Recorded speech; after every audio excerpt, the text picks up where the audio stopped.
Василий Федоров. Костер. Что такое костер? Я отвечу вам просто и прямо. Без огня — это куча отжившего хлама.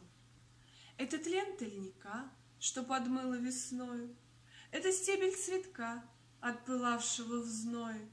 Это дуба листы, что висят до мороза, и виток бересты, отшумевшей березы, и пенечек с трухой, что неспешно затлеет, и подсолнух сухой с перекрученной шеей.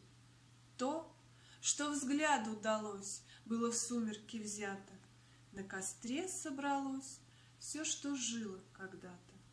Что такое костер? Это добрый, высокий огонь.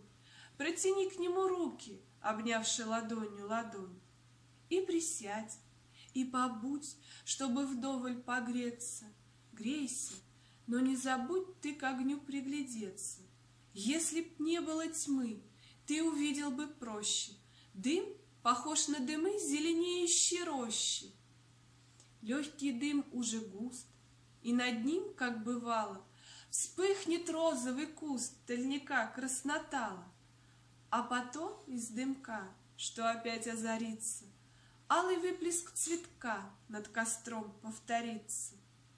Закурчавится дым, закружится, завьется, вдруг подсолнух над ним зацветет, засмеется, постоит, подождет солнце, спящее где-то, и опять упадет, не дождавшись рассвета.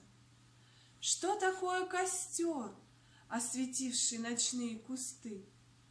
Это час воскресенья былой красоты.